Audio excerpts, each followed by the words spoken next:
अस्सलाम वालेकुम स्टूडेंट्स। आज हम केमिस्ट्री का न्यू चैप्टर स्टार्ट करने जा रहे हैं, एटॉमिक स्ट्रक्चर। और आज हम डिस्कस करेंगे क्वांटम नंबर्स। कि फ़र्स्ट ऑफ ऑल 1926 के अंदर श्रोडिंगर एक साइंटिस्ट ने एक इक्वेशन दी थी, और उस इक्वेशन के अकॉर्डिंग जो इलेक्ट्रॉन होते हैं वो न्यूक्लियस के इर्द गिर्द 3 डायमेंशनल स्पेस के अंदर रोटेट करते हैं। उनकी वेव लाइक मोशन होती है 3 डायमेंशनल स्पेस के अंदर।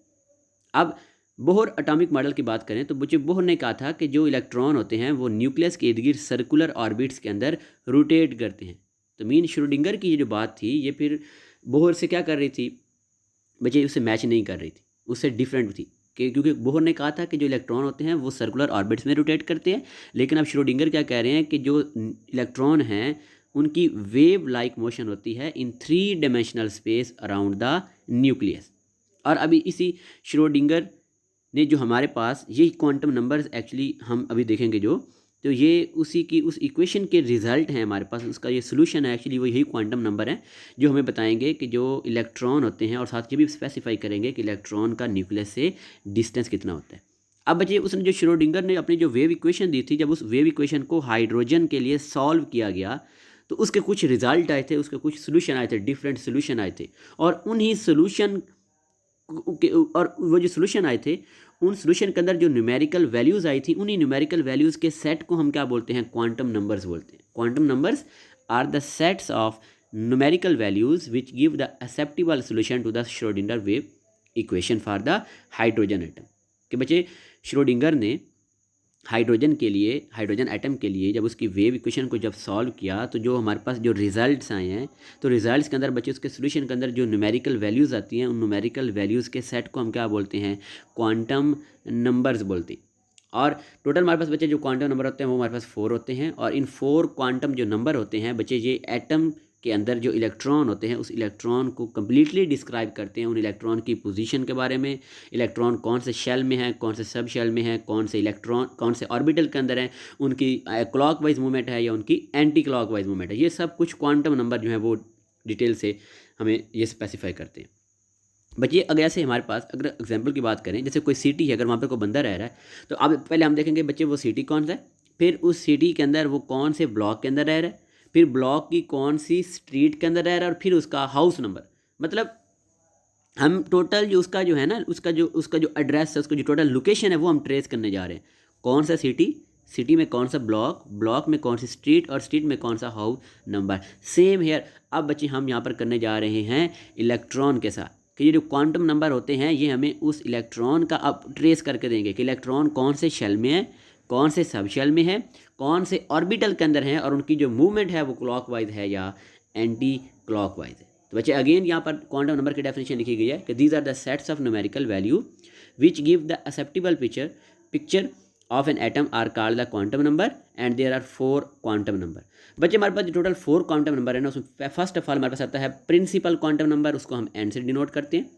सेकंड हमारे पास एजीम्यूथल क्वांटम नंबर एल से डिनोट करते हैं। Third magnetic quantum number M से डिनोट करते हैं। और लास्ट पे स्पिन क्वांटम नंबर है उसको एस से डिनोट करते हैं। तो बच्चे आपने याद रखना है कि जो फर्स्ट 3 हमारे पास क्वांटम नंबर है, principal quantum number, azimuthal quantum number और मैग्नेटिक क्वांटम नंबर, ये हमारे पास जो तीनों क्वांटम नंबर हैं ये कब ऑब्टेन होते हैं, जब हम हाइड्रोजन एटम के लिए उस श्रोडिंगर वेव इक्वेशन को सॉल्व करते हैं। मीन हम ये कह सकते हैं कि ये पहले जो 3 जो क्वांटम नंबर हैं ये हम कहाँ से ऑब्टेन करते हैं, by solving the Schrodinger wave equation. लेकिन बच्चे जो 4th क्वांटम नंबर है, spin quantum number, it has no concern with the Schrodinger wave equation. इस बच्चे 4th ऑर्बिटल का श्रोडिंगर वेव इक्वेशन के साथ कोई रिलेशन, कोई ताल्लुक नहीं है। और ये जो 4th जो क्वांटम नंबर है ये उस श्रोडिंगर वेव इक्वेशन को सॉल्व करने से नहीं आता। अब ये कैसे आता है इसको हम फर्दर आगे डिटेल से स्टडी करेंगे। तो बच्चे फर्स्ट अगर हम क्वांटम नंबर की बात करें, देखिए हमारे पास principal quantum number, azimuthal, spin और मैग्नेटिक, टोटल 4 हैं। और इनमें से बच्चे जो पहले जो 3 हैं ये हमें कैसे ऑब्टेन होते हैं, by solving the Schrodinger wave equation. लेकिन 4th की बात करें जो स्पिन क्वांटम नंबर है, तो बच्चे ये जो स्पिन क्वांटम नंबर है ये हमारे पास श्रोडिंगर वेव इक्वेशन को सॉल्व करने से नहीं आता। तो फर्स्ट अगर हम बच्चे प्रिंसिपल क्वांटम नंबर की बात करें, तो प्रिंसिपल क्वांटम नंबर को हम डिनोट किससे करते हैं, एन के साथ।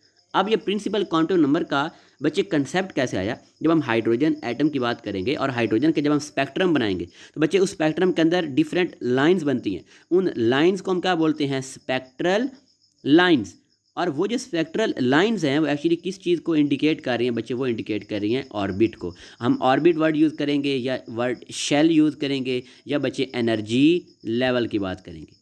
मीन हाइड्रोजन एटम का जो स्पेक्ट्रम है उसके अंदर बच्चे वो जो स्पेक्ट्रल लाइंस बढ़ती हैं वो स्पेक्ट्रल लाइन हमें किस चीज़ का आइडिया दे रही हैं, ऑर्बिट का, जिसको हम शेल भी बोलते हैं या एनर्जी लेवल भी बोलते हैं। अब बच्चे हमें पता है कि हाइड्रोजन के स्पेक्ट्रम में वो स्पेक्ट्रल लाइन कब बनती हैं कि जब हमारे पास जो इलेक्ट्रॉन है जब वो लोअर ऑर्बिट से हायर ऑर्बिट में जंप करता है या हायर ऑर्बिट से लोअर ऑर्बिट में जंप करता है। अगर हम बात करें बच्चे कि अगर वो हायर से लोअर ऑर्बिट की तरफ अगर जंप करेगा तो बच्चे वो जो स्पेक्ट्रल लाइन बनेगी वो ब्राइट बनेगी, और अगर वो लोअर ऑर्बिट से हायर ऑर्बिट की तरफ जंप करेगा तो जो स्पेक्ट्रल लाइन बनेगी वो हमारे पास डार्क बनेगी। मीन सिर्फ आपने ये याद रखना है कि हाइड्रोजन स्पेक्ट्रम के अंदर जो स्पेक्ट्रल लाइन है वो हमें किसका कंसेप्ट देती हैं, ऑर्बिट का या शेल का या एनर्जी लेवल का। और ये जो प्रिंसिपल क्वांटम नंबर है ये उसी ऑर्बिट को या शेल को या एनर्जी लेवल क्या करता है, एक्सप्लेन करता है। It determine the size of orbit and distance from the nucleus. बच्चे एन की वैल्यू जितनी ज़्यादा होगी, मतलब ये प्रिंसिपल एन की वैल्यू अब होती बच्चे क्या है,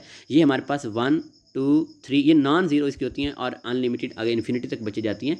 तो मीन हमारे पास ये जो एन की वैल्यू होगी बच्चे ये हमें फर्स्ट ऑफ ऑल क्या बता रही है, उस ऑर्बिट का साइज़ और उसका न्यूक्लियस से डिस्टेंस, कि जितनी एन की वैल्यू ज़्यादा होगी तो बच्चे जो हमारे पास जो ऑर्बिट होगा उसका न्यूक्लियस से उतना ज़्यादा डिस्टेंस होगा और उसका साइज़ भी उतना ज़्यादा होगा। एन की वैल्यू जितनी ज़्यादा होगी तो ऑर्बिट का साइज़ भी उतना ज़्यादा होगा और उसका न्यूक्लियस से डिस्टेंस भी उतना ज़्यादा होगा। अब अगर एन की वैल्यू की बात करें, अगर एन की वैल्यू 1 होगी तो के शेल, 2 होगी तो एल शेल, 3 होगी तो एम शेल और 4 होगी तो एन शेल। अब एक शेल के अंदर या एक ऑर्बिट के अंदर या एक एनर्जी लेवल के अंदर कितने इलेक्ट्रॉन आ सकते हैं, बल्कि उसका फार्मूला कैलकुलेट करने का क्या है, 2n स्क्वायर।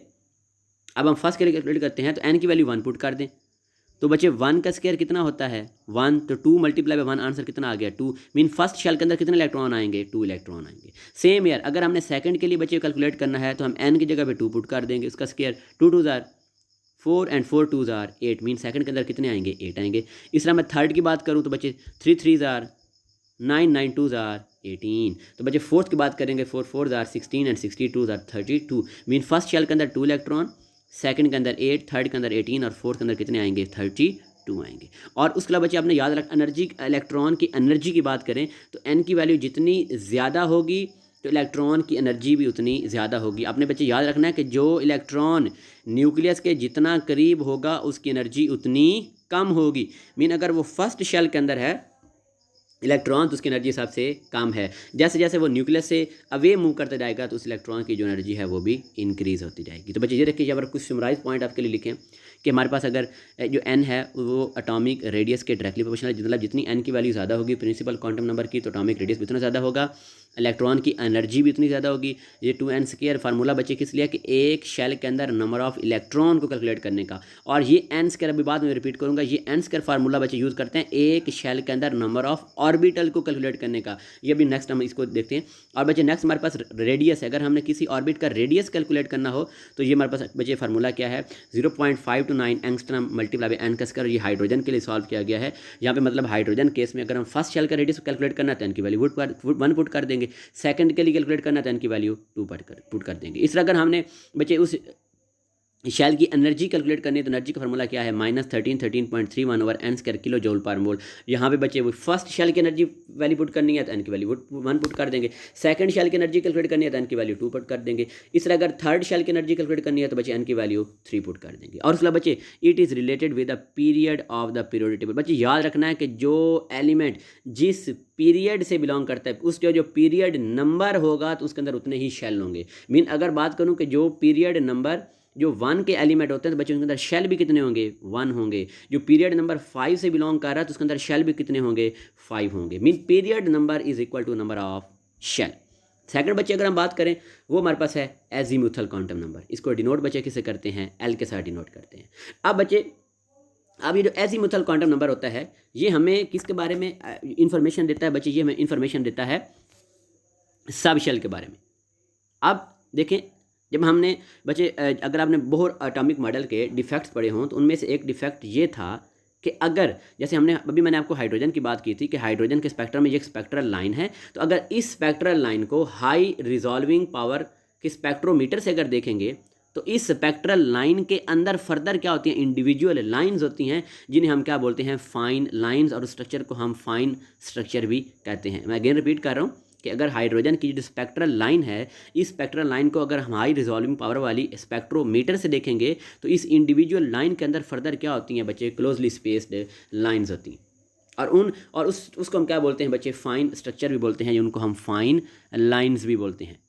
तो मतलब जैसे वहाँ पर हमें क्या आइडिया मिल रहा है कि एक स्पेक्ट्रल लाइन के अंदर फर्दर क्या होती हैं, लाइन, तो सेम ही हमें आइडिया क्या मिलेगा, तो फिर एक ऑर्बिट के अंदर क्या होंगे बच्चे, फर्दर सब शेल मौजूद होंगे। आपको मैंने बताया था ना कि जो स्पेक्ट्रल लाइन है, स्पेक्ट्रल लाइन ये बड़ी, ये ऑर्बिट का कंसेप्ट देती है। तो अगर स्पेक्ट्रल लाइन के अंदर फर्दर लाइन है तो मीन ऑर्बिट के अंदर भी फर्दर उसके पार्ट होंगे जिन्हें हम क्या बोलते हैं, जिन्हें हम सब शेल बोलते हैं। अगेन रिपीट कर रहा हूँ बच्चे कि जैसे स्पेक्ट्रल लाइन ये ऑर्बिट का कंसेप्ट देती है, तो अगर स्पेक्ट्रल लाइन के अंदर फर्दर लाइन है तो मतलब जो ऑर्बिट है उसके अंदर भी फर्दर क्या होंगे बच्चे, उसके अंदर भी फर्दर सब शेल मौजूद होंगे। तो दिस बच्चे फिर इसको एक्सप्लेन कैसे किया गया था कि हर जो शेल होता है इसके अंदर फर्दर क्या होते हैं, सब शेल होते हैं। तो मीन वहाँ से मुझे पता चला कि जो सिर्फ जो प्रिंसिपल क्वांटम नंबर है वो इतना ज़्यादा सुफिशिएंट नहीं है टू एक्सप्लेन, तक वो लाइन स्पेक्ट्रम को एक्सप्लेन करने के लिए इतना ज़्यादा सुफिशिएंट नहीं है। मीन एक और क्वांटम नंबर भी हम क्या बोलते हैं, एजीम्यूथल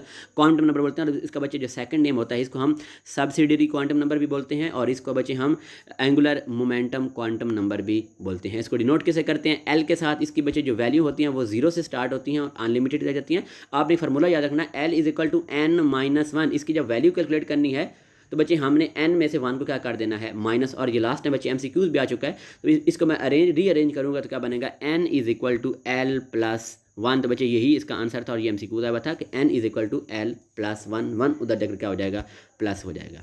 अब बच्चे अगर हम बात करें कि जो L की वैल्यू है वो n पर डिपेंड करती है, एक शेल के अंदर कितने सब शेल होंगे वो डिपेंड करता है n की वैल्यू पर। आपने बच्चे याद रखना है कि अगर n की वैल्यू 1 होगी, मीन अगर फर्स्ट शेल होगा तो उसके अंदर सब शेल भी 1 होंगे। अगर सेकंड बच्चे शेल होगा तो उसके अंदर सब शेल भी 2 होंगे। अगर n की वैल्यू 3, मतलब अगर थर्ड शेल है तो उसके अंदर सब शेल भी कितने होंगे, 3 होंगे। इस तरह अगर मैं फोर्थ शेल की बात करूं कि जो चौथा शेल है बच्चे, चौथे शेल के अंदर सब शेल भी कितने होंगे, 4 होंगे। अब बच्चे वो कौन कौन से सब शेल होते हैं, उनको 4 होते हैं, S P D F। S का मतलब क्या होता है, sharp, P mean principal, D mean diffuse and F mean fundamental. और बच्चे हमारे पास जो एजीम्यूथल क्वांटम नंबर की जो वैल्यू है, L की वैल्यू वो कहाँ से स्टार्ट होती है, 0 से स्टार्ट होती है और आगे नेक्स्ट प्रोसीड करती है। अगर इनकी शेप्स की बात करें तो बच्चे देखें, अब जो फर्स्ट हमारे पास सब शेल होते हैं हम क्या बोलते हैं, S सब शेल। और S सब शेल के लिए L की वैल्यू कितनी होती है, 0। P सब शेल के लिए L की वैल्यू कितनी होती है, 1। D सब शेल के लिए 2। और बच्चे F सब शेल के लिए D की वैल्यू L की वैल्यू कितनी होगी बच्चे, वो हमारे पास 3 होगी। इनकी शेप्स की बात करें, मीन जब L की वैल्यू 0 होगी तो मीन वो S सब शेल होगा, और S सब शेल की बच्चे शेप क्या होती है, स्फेरिकल। जब L की वैल्यू 1 होगी तो वो P सब शेल होगा, उसकी शेप क्या होती है, डम्बल। जब L की वैल्यू 2 होगी तो बच्चे वो D सब शेल होगा और उसकी शेप बच्चे होती है सॉसेज। और L की वैल्यू 3 होगी तो वो F सब शेल होगा और उसकी वैल्यू होती है वो कॉम्प्लिकेटेड होती है। बच्चे देखें यहाँ पर उसको हमने समराइज कर दिया प्रिंसिपल और एजीम्यूथल क्वांटम नंबर को। मतलब n की वैल्यू जब 1 होगी तो हमारे पास वो पहला शेल होगा। मैंने कहा था अगर वो फर्स्ट शेल है तो उसमें सब शेल भी कितने होंगे, 1। तो अब एक वो कौन सा है, वो S सब शेल है, उसके लिए L की वैल्यू कितनी होती है, 0। और उसको हम इंडिकेट 1 S से कर रहे हैं, 1 मीन कि it belong to the first shell. अब इस तरह n की वैल्यू बच्चे 2 होगी तो ये सेकंड शेल है। अब चूँकि वो सेकंड शेल है तो उसके अंदर सब शेल भी कितने होंगे, वो 2 होंगे, S और P। S के लिए L की वैल्यू 0, P के लिए L की वैल्यू 1 होगी। इसको हम डिनोट करेंगे 2S और 2P। 2 बच्चे साथ क्यों आ रहा है, क्योंकि they belong to the second shell. इस तरह हम n की वैल्यू 3 तो बच्चे उसके अंदर भी बच्चे हमारे पास कितने आ जाएंगे, 3 सब शेल आ जाएंगे, S P और D। और फोर्थ शेल की बात करें इसमें S P D और F आ जाएंगे। देखें बच्चे हमारे पास ये अच्छा, अब हम कैलकुलेट करते हैं number of electron in a sub shell. तो सब शेल के अंदर इलेक्ट्रॉन करने का फार्मूला बच्चे क्या कैलकुलेट करने का, 2 × 2 L+1। अब मैं S के लिए कैलकुलेट करने जा रहा हूँ। बच्चे S के लिए L की वैल्यू कितनी होती है, 0। जब 0 2 से मल्टीप्लाई होगा तो क्या बन जाएगा, 0+1। तो बच्चे 2 × 2 mean first sub shell S sub shell के अंदर इलेक्ट्रॉन कितने आएंगे बच्चे, वो 2 आएंगे। अब P के लिए कैलकुलेट करते हैं तो P के लिए L की वैल्यू कितनी होती है, 1। तो हमें पुट कर देते हैं 2 × 2 L की जगह पे पुट कर दिया मैंने 1+1। तो बच्चे 2 1s are 2 + 1 3 and 3 2s are 6, mean P sub shell के अंदर कितने इलेक्ट्रॉन आएंगे बच्चे 6। इस तरह कैलकुलेट करेंगे तो डी के अंदर कितने आएंगे 10 और एफ के अंदर कितने आएंगे 14। इसको याद रखने का आसान तरीका यह है कि बच्चे 4 का डिफरेंस आपने डालते जाना है। मीन 2 के अंदर 4 ऐड करेंगे तो 6, 6 के अंदर 4 ऐड करेंगे तो 10, 10 के अंदर 4 ऐड करेंगे तो 14। मीन एस सब शेल में कितने इलेक्ट्रॉन आते हैं बच्चे 2, पी में 6, डी में 10 और एफ में 14 आते हैं। यहाँ पर बच्चे देखें, इसको हम एंगुलर मोमेंटम क्वांटम नंबर भी बोलते हैं, सब्सिडियरी क्वांटम नंबर भी बोलते हैं। आपको इसकी एल की वैल्यू फाइंड करने का बता दिया कि 0 से लेकर अगर नेक्स्ट प्रोसीड करते हैं इन्फिनिटी तक। और वैसे इसका फार्मूला होता है वो होता है L = n-1। और ये हमें किसके बारे में बच्चे आइडिया देती है, शेल के अंदर क्या होते हैं, सब शेल होते हैं। और आपको ये भी पता होना चाहिए कि n की वैल्यू हमेशा L से क्या होगी बच्चे, वो ज़्यादा होगी। देखें, जब n की वैल्यू 1 होगी तो उस वक्त L की वैल्यू 0 होगी। इधर पुट करें ना, n की वैल्यू मैं कहता हूँ 1 -1, तो फिर L की वैल्यू क्या आ जाएगी 0। मीन n की वैल्यू हमेशा L से क्या होगी, ज़्यादा होगी। अब बच्चे वही S mean sharp, P mean principal, ये प्रिंसिपल के स्पेलिंग गलत लिखे हुए हैं, PAL वाला प्रिंसिपल आना था। D mean diffuse, F mean fundamental. अब बच्चे वही फिर वही आ गया कि अगर हमने कैलकुलेट करना हो कि एक सब शेल के अंदर कितने इलेक्ट्रॉन आते हैं, तो ये बच्चे मेरे पास फार्मूला है, इसको जो मॉडिफ 2 के अंदर मल्टीप्लाई कर दिया, 4L + 2 बना दिया। S के अंदर कितने इलेक्ट्रॉन आएंगे 2, P के अंदर 6, D के अंदर 10 और F के अंदर 14। बच्चे अगर हम नेक्स्ट देखें तो बच्चे अगेन फिर यहाँ पर वही बताया गया कि S के लिए S के अंदर कितने होंगे बच्चे, ऑर्बिटल का बताया गया कि S के अंदर 1 ऑर्बिटल, P के अंदर 3, D के अंदर 5 और F के अंदर 7। अब इसको मैं अभी एक्सप्लेन भी करेंगे। और यहाँ पर बच्चे नीचे बताया गया कि पहला शेल है तो उसके अंदर सब शेल कितने होंगे बच्चे, 1 S और उसके L की वैल्यू 0। सेकंड शेल होगा तो 2 सब शेल S और P वैल्यू 0 और 1। थर्ड शेल होगा तो 3 sub shell S P D value 0 1 2। इस तरह 4 शेल होगा तो उसमें 4 सब शेल होंगे और L की वैल्यू 0 1 2 एंड 3। बच्चे नेक्स्ट हम बात करते हैं मैग्नेटिक क्वांटम नंबर की। अब बच्चे अगर मैं बात करूं मैग्नेटिक क्वांटम नंबर की, तो बच्चे आपने याद रखना है कि अगेन हमारे पास बोहर मॉडल के अंदर एक डिफेक्ट आता है। अब उस डिफेक्ट के अंदर बच्चे क्या था कि जब हम किसी एक्साइटेड एलिमेंट को मैग्नेटिक फील्ड के अंदर रखते हैं, एक स्ट्रॉन्ग मैग्नेटिक फील्ड के अंदर रखते हैं, तो उसकी जो स्पेक्ट्रल लाइंस होती हैं वो फर्दर क्या हो जाती हैं, स्प्लिट हो जाती हैं। कि अगर हम किसी एक्साइटेड एलिमेंट को स्ट्रॉन्ग मैग्नेटिक फील्ड के अंदर रखते हैं तो उसकी जो स्पेक्ट्रल लाइन है वो फर्दर स्पेक्ट्रल लाइन के अंदर क्या हो जाती हैं, स्प्लिट हो जाती हैं। और उनको हम बच्चे बोलते हैं क्लोजली स्पेस्ड लाइन। तो वो जो फिर जो क्लोजली स्पेस्ड लाइन आती हैं, क्लोजली स्पेस्ड लाइन बच्चे, वो क्लोजली स्पेस लाइन हमें किस चीज़ का आइडिया देती हैं, ऑर्बिटल्स का। कि जो हमारे पास जो शेल होते हैं उनके अंदर सब शेल हैं और सब शेल के अंदर नेक्स्ट ऑर्बिटल भी मौजूद होते हैं। तो मीन जब हम किसी भी एक्साइटेड एलिमेंट को मैग्नेटिक फील्ड के अंदर रखेंगे तो उसकी वो फर्दर आगे उसकी जो स्पेक्ट्रल लाइन है, फर्दर स्पेक्ट्रल लाइन के अंदर क्या हो जाएंगे, स्प्लिट हो जाएंगे। तो वहाँ से क्या आ जाएंगी क्लोजली स्पेस लाइन, जो हमें किस चीज़ की इंडिकेशन दे रही है बच्चे, और ऑर्बिटल का दे रही हैं। और इसको मैग्नेटिक क्वांटम नंबर को हम बच्चे शो किससे करते हैं, M के साथ शो करते हैं। इसकी वैल्यू 0 से स्टार्ट होती है, लेकिन इसकी वैल्यू प्लस में भी होती हैं और 1 में भी होती हैं। और इसकी वैल्यू डिपेंड किसके ऊपर करती हैं, L के ऊपर करती हैं। कैसे बच्चे, अब इसकी वैल्यू फाइंड करने के हमारे पास फार्मूला बच्चे क्या होता है, 2L + 1। अगर हमने ये कैलकुलेट करना हो कि S सब शेल के अंदर कितने ऑर्बिटल हैं, तो बच्चे L की वैल्यू क्या पुट कर देंगे 0, तो आंसर कितना आ जाएगा 1। तो मीन 1। अब 1 का मतलब ये है बच्चे, 1 का मतलब ये है कि जो M की वैल्यूज़ हैं वो सिर्फ 1 होगी, और वो एक कौन सी होगी, M = 0। अब मैं बात करूँ ना बच्चे P के लिए, तो देखें फार्मूला बच्चे आपको क्या बताया है, फार्मूला जो हमारे पास है बच्चे वो है 2L + 1। अब मैं बात कैलकुलेट करने जा रहा हूँ P के लिए। तो P के लिए L की वैल्यू कितनी होती है 1, तो पुट करते हैं 2 × 1 + 1, 2 1s are 2 + 1 3। तो M की वैल्यू 3 का बच्चे मतलब ये है कि इसके अंदर ऑर्बिटल कितने आएंगे, वो बच्चे हमारे पास 3 आएंगे। और उसको हम डिनोट किसे कर रहे हैं, 0 एंड +-1, मतलब 3 है, -1 0 और +1। मीन हमारे पास P के अंदर कितने ऑर्बिटल होते हैं 3। इस तरह बच्चे D के अंदर 5 और F के अंदर कितने होते हैं 7 होते हैं। अब ये जो मैग्नेटिक क्वांटम नंबर की जो है, ये जो M की वैल्यू है, ये हमें किसके बारे में इंफॉर्मेशन देती है बच्चे, it gives information about the degeneracy of orbital in the space. बच्चे याद रखना, जहाँ पे वर्ड आ जाएगा ना डीजेनरेसी, तो डीजेनरेसी का मतलब हमारे पास ये होता है हैविंग सेम एनर्जी। क्योंकि जब इन ऑर्बिटल को हम मैग्नेटिक फील्ड की अब्सेंस के अंदर रखते, जब मैग्नेटिक फील्ड प्रोवाइड नहीं करते, तो उस वक्त उन ऑर्बिटल की एनर्जी क्या होती है, वो सेम हो जाती है। उसको हम बच्चे क्या बोलते हैं, डीजेनरेसी। मीन हमारे पास मैग्नेटिक क्वांटम नंबर जो है वो हमें ऑर्बिटल की डीजेनरेसी के बारे में भी इंफॉर्मेशन देता है।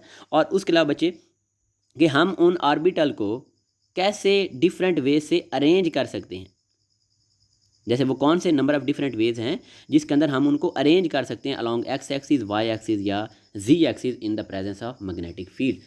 कि मैग्नेटिक क्वांटम नंबर हमें ये भी बताएगा कि मैग्नेटिक फील्ड की प्रेजेंस में हम उनको अरेंज कैसे कर सकते हैं, और साथ ये भी बच्चे बताएगा कि उनकी स्पेस ओरिएंटेशन क्या होंगी, उनकी total number of space orientation क्या होंगी कि एक्स एक्सिस, वाई एक्सिस, जी, ये हम डिफरेंट अभी देखते हैं। तो मतलब मैग्नेटिक क्वांटम नंबर हमें तीन चीज़ें बताता है बच्चे। फर्स्ट ऑफ ऑल ऑर्बिटल की डीजेनरेसी, सेकंड बचे उनकी arrangement in the presence of magnetic field, और थर्ड बचे उनकी स्पेस ओरिएंटेशन।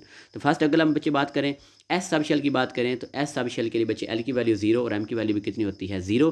तो यहाँ से ये पता चला कि एस सब शेल के अंदर सिर्फ और सिर्फ ऑर्बिटल बच्चे कितने होते हैं बच्चे, वो जस्ट एक होते हैं, और उनकी जो स्पेस ओरिएंटेशन होगी या वो अलॉन्ग एक्स एक्सिस होगी या अलॉन्ग वाई एक्सिस होगी या अलॉन्ग जेड एक्सिस होगी। और उस बच्चे के एस सब शेल को फर्दर आगे हम सब शेल के अंदर डिवाइड नहीं करते। और बच्चे हमारे पास जो एस जो ऑर्बिटल इसका होता है बच्चे वो स्फेरिकल और सिमेट्रिकल होता है, तो इस वजह से इलेक्ट्रॉन को फाइंड करने की जो प्रोबेबिलिटी होती है वो ऑल डायरेक्शन में क्या रहती है, सेम रहती है। पी सब शेल की बात करें तो इसकी एल की वैल्यू 1 है और एम की वैल्यू बच्चे 3 आई है, -1, 0 और +1। तो मीन जो पी है इसकी स्पेस ओरिएंटेशन कितनी है, 3 along x axis, Y axis and Z axis. और इसके जो तीनों ऑर्बिटल होते हैं बच्चे आपस में परपेंडिकुलर होते हैं, पी एक्स, पी वाई और पी जी। और इनको हम बच्चे इंडिकेट किससे करते हैं, एग शेप्ड लोब्स के साथ। और जो सारे जो लोब्स होते हैं वो ओरिजिन ओ के ऊपर क्या करते हैं, अपने आप मतलब एक दूसरे को टच कर रहे होते हैं। और बच्चे ये भी हमारे पास सिमेट्रिकली होते हैं and they are dispose symmetrically along one of the 3 axis which is called the orbital axis. और अगेन बच्चे ये बात बहुत इंपॉर्टेंट है, अगर हम मैग्नेटिक फील्ड की अब्सेंस में इनको रखेंगे, मैग्नेटिक फील्ड प्रोवाइड नहीं करेंगे, तब इन तीनों ऑर्बिटल की जो एनर्जी होगी वो सेम होगी। इस वजह से इनको क्या बोलते हैं, डी जनरेट ऑर्बिटल। अब चूंकि ये डी जनरेट ऑर्बिटल 3 इन नंबर हैं, तो इस वजह से हमने क्या बोलेंगे, 3 फोल्ड डी जनरेट और ट्रिपली डी जनरेट। नेक्स्ट बच्चे डी सब शेल की बात करें तो उसके हमारे पास टोटल ऑर्बिटल कितने होते हैं, 5। तो मीन उसकी फिर स्पेस ओरिएंटेशन भी कितनी होंगी, 5 होंगी। बच्चे कौन कौन सी हैं, -2, -1, 0, +1, +2, ये उसकी 5 मैग्नेटिक फील्ड की वैल्यू हैं। तो बच्चे उसकी ओरिएंटेशन कितनी होंगी, स्पेस ओरिएंटेशन वो 5 होंगी। माइनस जब 2 वैल्यू होगी तो वो कौन सी होगी, डी एक्स वाई, -1 होगी तो डी वाई जेड। बच्चे +1 होगी तो डी जेड एक्स, +2 होगी तो बच्चे हमारे पास डी एक्स स्क्वायर -y², और जब 0 वैल्यू एम की वैल्यू होगी तो मीन वो डी जेड स्क्वायर। ये इनकी स्पेस ओरिएंटेशन। अगेन बच्चे यहाँ पे अगर मैग्नेटिक फील्ड प्रोवाइड नहीं करेंगे in the absence of magnetic field, इनकी भी जो हमारे पास इनकी जो भी एनर्जी होगी बच्चे वो सेम होगी। और इन हम क्या बोलेंगे, डी जनरेट ऑर्बिटल, या इनको हम 5 फोल्ड डी जनरेट ऑर्बिटल भी बोलते हैं। इस तरह अगर हम एफ सब शेल की बात करें तो उसके अंदर बच्चे टोटल 7 ऑर्बिटल होते हैं, और ये जो 7 ऑर्बिटल होते हैं इनकी जो शेप्स होती हैं वो कॉम्प्लिकेटेड होती हैं। और अगेन इधर भी वही कि चूँकि इधर भी मैग्नेटिक फील्ड की अब्सेंस होगी तो इनकी भी जो एनर्जी है वो सेम होगी। तो अब चूँकि बच्चे जो ये जो मैग्नेटिक क्वांटम नंबर है वो हमें ऑर्बिटल्स की ओरिएंटेशन के बारे में भी बताता है, तो इस वजह से हम इस क्वांटम नंबर को, मैग्नेटिक क्वांटम नंबर को हम ऑर्बिटल ओरिएंटेशन क्वांटम नंबर भी कहते हैं। और बच्चे आपने याद रखना है कि अगर हमने कैलकुलेट करना हो कि एक शेल के अंदर कितने ऑर्बिटल मौजूद होंगे तो उसका फार्मूला क्या है, n²। मीन अगर हमने ये फाइंड करना हो कि के शेल जो पहला शेल है उसके अंदर कितने ऑर्बिटल हैं, तो बच्चे n की वैल्यू क्या पुट कर देंगे, 1, तो 1 का स्क्वायर 1। मीन पहले शेल के अंदर ऑर्बिटल कितने हैं, 1। बच्चे अब देखो दूसरा क्या होता है हमारे पास, एल शेल। अब एल शेल कैलकुलेट करेंगे तो 2 का स्क्वायर कितना हो जाएगा, 4। तो मीन एल शेल के अंदर कितने ऑर्बिटल हैं, 4। वो 4 कैसे बने, एक होगा बच्चे एस का और 3 किसके होंगे, पी। तो टोटल कितने हो गए हैं, 4। अब मैं थर्ड की बात करता हूँ लास्ट की, कि हमारे पास थर्ड हमारे पास बच्चे जो शेल है वो एम शेल है, उसके अंदर कितने होंगे बच्चे हमारे पास, 9 कैसे बने, एक बच्चे होगा एस का, 3 किसके होंगे, पी के, और 5 हमारे पास किसके होंगे, डी के। तो टोटल कितने हो जाएंगे, 9 हो जाएंगे। मीन n² फार्मूला अपने याद रखना है to calculate the number of orbital in a shell. Last बच्चे अगर हम क्वांटम, ये देखिए मैग्नेटिक क्वांटम नंबर है, ये इसकी बच्चे वैल्यूज़ अगेन बच्चे दी गई हैं हमारे पास।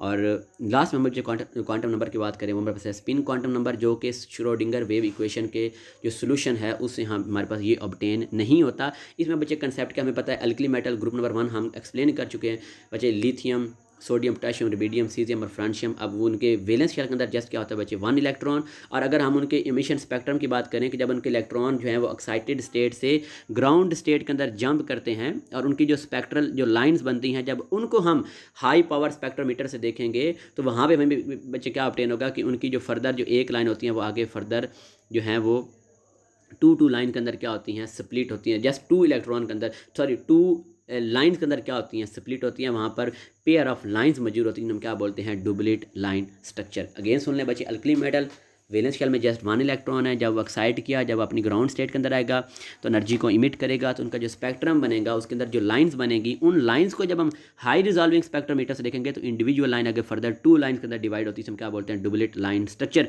और ये जो डुप्लीट लाइन स्ट्रक्चर है, जो हमने जो बच्चे एजीमुथल क्वांटम नंबर के अंदर बात की थी फाइन स्ट्रक्चर की, ये फाइन स्ट्रक्चर से ये डुप्लीट लाइन स्ट्रक्चर डिफरेंट होता है। और बच्चे ये भी याद रखना है कि इस डुप्लीट लाइन स्ट्रक्चर के अंदर जो लाइन के दरमियान जो स्पेसिंग होती है वो फाइन स्ट्रक्चर की निस्बत ज़्यादा होती है। मीन यहाँ पर डुप्लीट लाइन स्ट्रक्चर जो है इसके अंदर स्पेसिंग ज़्यादा होती है और फाइन स्ट्रक्चर के अंदर जो स्पेसिंग है वो हमारे पास कम होती है। अब ये डुप्लीट लाइन स्ट्रक्चर बनता क्यों है, तो इसको एक्सप्लेन बच्चे किया था 1925 गॉडस्मिथ एंड ओहलेनबेक ने। इन्होंने बच्चे क्या कहा था कि जो इलेक्ट्रॉन है ना, जब वो न्यूक्लियस के इर्द गिर्द रोटेट करता है ना, न्यूक्लियस के इर्द गिर्द रोटेट करता है, तो उस वक्त वो न्यूक्लियस के इर्द गिर्द रोटेट करने के साथ साथ अपने एक्सिस के इर्द गिर्द भी रोटेट करता है, जिसे हम क्या बोलते हैं, सेल्फ रोटेशन। बच्चे सिंपल से आपको एग्जाम्पल लेता हूँ अर्थ की। अब देखें जो अर्थ है ना, अर्थ वो सन के इर्द गिर्द भी रोटेट कर रही है और अपने एक्सिस के इर्द गिर्द भी रोटेट कर रही है, हम क्या बोलते हैं, सेल्फ रोटेशन बोलते हैं। तो इस तरह जो इलेक्ट्रॉन होते हैं बच्चे, इलेक्ट्रॉन अब वो भी अब अपने एक्सिस के इर्द गिर्द रोटेट करेंगे, तो या वो क्लॉकवाइज रोटेट करेंगे या वो एंटी क्लॉकवाइज रोटेट करेंगे।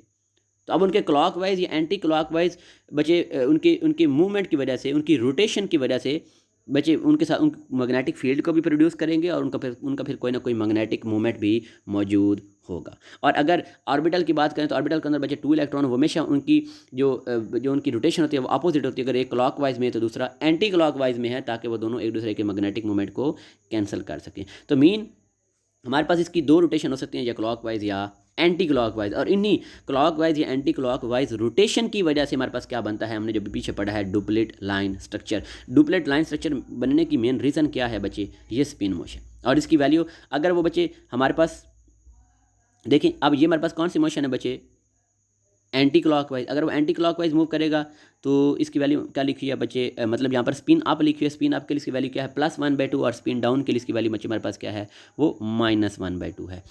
ठीक है, अब ये बच्चे लास्ट पे आ गया। देखें फर्स्ट शेल है, उसके अंदर हमारे पास एक सब शेल है, फिर उस एक सब शेल के अंदर ऑर्बिटल भी कितने हैं, एक हैं, और उनकी जो क्वांटम उनकी जो स्पिन क्वांटम नंबर की वैल्यू वो तो बच्चे 2 ही होंगे, या +1/2 या -1/2। इस तरह सेकंड शेल की बात करें तो बच्चे उसके अंदर हमारे पास सब शेल कितने हैं, वो 2 हैं। एस के अंदर ऑर्बिटल कितने हैं, 1। पी के अंदर कितने हैं, 3। अगेन बच्चे जो स्पिन क्वांटम नंबर वो तो 2 होंगी, +1/2 या -1/2। तो ये अगेन बच्चे आपने देख लेना है। अब आपको पता होना चाहिए कि एक शेल के अंदर कितने सब शेल हैं, सब शेल के अंदर कितने ऑर्बिटल हैं। और बच्चे आखिरी बात बस याद रखना है, जो भी ऑर्बिटल हो, चाहे वो एस का हो, चाहे वो पी का हो, चाहे वो डी का हो, चाहे वो एफ का हो, तो बच्चे एक ऑर्बिटल के अंदर मैक्सिमम 2 इलेक्ट्रॉन आएंगे। एक ऑर्बिटल के अंदर मैक्सिमम 2 इलेक्ट्रॉन आएंगे। ओके स्टूडेंट्स, अल्लाह हाफिज़।